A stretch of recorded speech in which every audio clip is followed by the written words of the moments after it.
Hi, everybody. Welcome to our webinar series about luxury loyalty. In this series, we'll be talking about how modern luxury brands can deliver amazing client experiences that delight our guests and build repeat purchase across all of our different channels. I'm Sam Panzer, the Director of Industry Strategy here at talon.one, and I'm kicking the series off with a very simple question, which is luxury loyalty all that different in the first place? To help us answer this question, we're going to crack open a very foundational text in the world of luxury, which is this book, The Luxury Strategy. It's an amazing book, and one thing it does a great job of is looking at all of the different ways that luxury works. The book introduces 24 so-called anti-laws of marketing, where the rules that we might be used to from other sectors don't really hold up for luxury brands. A classic example is the simple idea that pricing. If we decrease price in most industries, demand will increase. But for many luxury products, if you increase price, that will actually increase demand paradoxically. So luxury is a bit different. And in this section, we'll be talking about how does that apply to loyalty in particular. Now, to start by carving out what are we talking about when we mean luxury?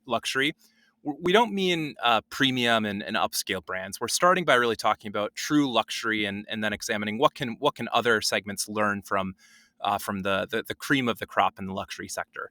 The book defines luxury as following these 6 different criteria: that the products are extremely high quality or hedonistic, the price of the item is far beyond what the function and form of the item demand, the brand itself is tied to a heritage, that the brand is purposely restricting distribution, their accompanying services and a one-to-one client relationship, and that the product itself represents a social marker or is a really big part of how customers identify themselves in the world.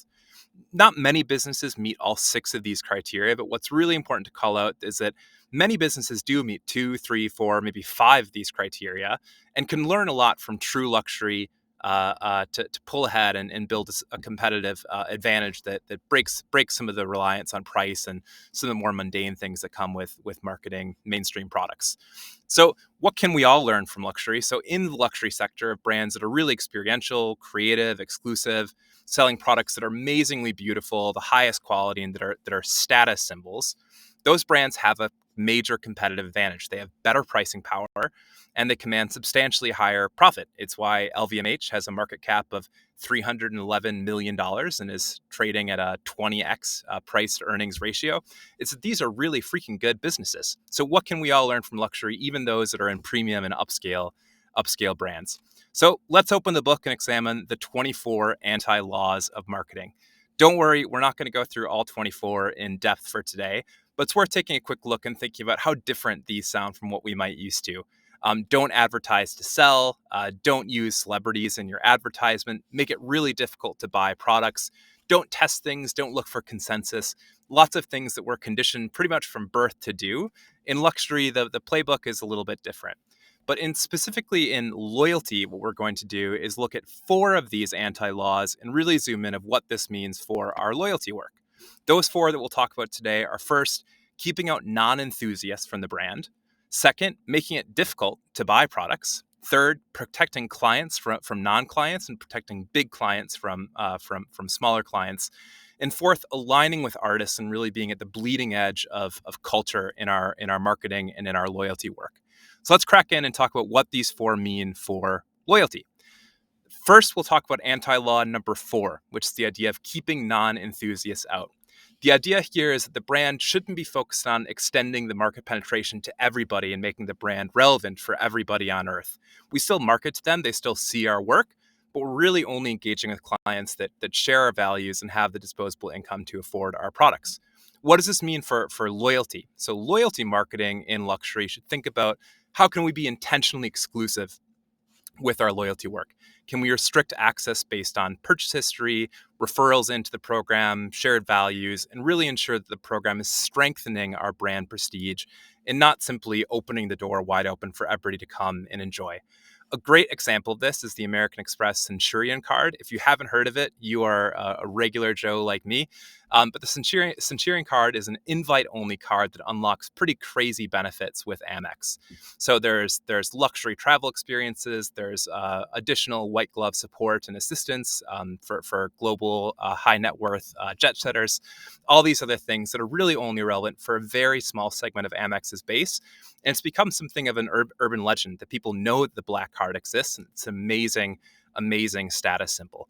So simply excluding that being exclusive about the best perks and the best service that the business has to offer, and oftentimes actually being a bit cryptic or mysterious about who gets that and how, can be a great driver of loyalty and give you a chance to engage on an amazing basis with your top customers. So that's the first one, keeping non-enthusiasts out from the business. Let's keep going and talk about anti-law number 7, which is making it difficult to buy something. Sounds pretty crazy, but this is the idea that luxury products often do have financial, logistical, and time obstacles that make the item more desirable and build anticipation and exclusivity. If you order a luxury item, oftentimes there will be a substantial wait before the item is ready for pickup or made for you. And it's often just really difficult to buy an item. The example here is thinking about the Kelly and the Birkin bags. If you want to buy a Kelly or Birkin bag, of course, you usually can't just walk in off the street and buy one of these bags. You need to first build a personal relationship with a sales advisor at Hermes, and basically spend a lot of money and really kind of get to know the clerk and earn your way into the opportunity to buy one of these extremely luxurious, legendary handbags. There's a lot of kind of control at the individual sales associate and the store level of what stock they have available. But people who are invited to buy one of these bags usually have to earn their way into it. What does this mean for loyalty? So our most exclusive products and experiences should likely be highly segmented. And again, this idea of kind of a deliberate aura of mystery around them can be productive when thinking about your top loyalty perks, including the use of things like secret perks or invite-only products that aren't even made publicly available to those that aren't our top customers. That's anti-law number 7. Let's move on to anti-law number 8, which is the idea of protecting clients from non-clients. So this is the idea that luxury brands are often dividing their offering with what the book talks about as an open-close principle, where some things are open to the public, but maybe there's a back room or a first floor that you only get to access to once you've been invited and are really a known and trusted client of the business. What does this mean for loyalty? Again, really thinking about who are our VIPs and segmenting those apart so they have unparalleled access to the best things that the business has to offer, and really continue to maintain the status and exclusivity of our top clients. One great example of this is Louis Vuitton with their VIP customers has a lot of invite-only experiences that you don't know about until you're invited to them, including in stores where there's often a back room or a separate section where they'll pull out stock that's been curated for you and kind of have a personal shopping experience removed from the public view in the showroom that most folks can just walk into. They take this even further in the Doha airport. They have a Louis Vuitton lounge, which is also available to platinum and gold members of Qatar Airways and Louis Vuitton VIP clients who are invited to enjoy this amazing lounge in a major airport. So that's anti-law number 8 of thinking about what are the different experiences for our absolute top clients that we can use to basically bifurcate what we're offering our top clients from the masses. Let's keep going and talk about our final anti-law, which is anti-law 17, the idea of aligning with artists. This is talking about how luxury brands remain really close to art. Interestingly, they also tend to engage not just with mainstream, really well-known artists and composers, but also things that are really on the up-and-coming bleeding edge of art. One example, whatever you think of NFTs, luxury brands were pretty quick to adopt NFTs and start doing things in the metaverse and distributing extremely exclusive digital collectibles. Gucci was a great example. They did a lot of clever things in Web3 and NFTs, really bringing their brand identity into digital assets that were exclusive and oftentimes had extremely high demand and really interesting price fluctuations on some of those NFTs. What does this mean for the loyalty program?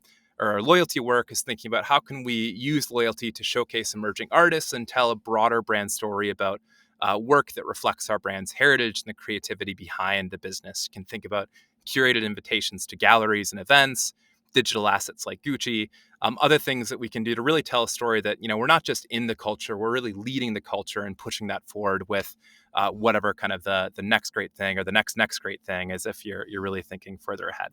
So all these anti-laws start to kind of invert, some of the usual way that we think about marketing, and definitely have an application to loyalty. So in short, luxury loyalty is pretty different. That things tend to be more focused on discrete, exclusive, experiential benefits, and real focus on clienteling.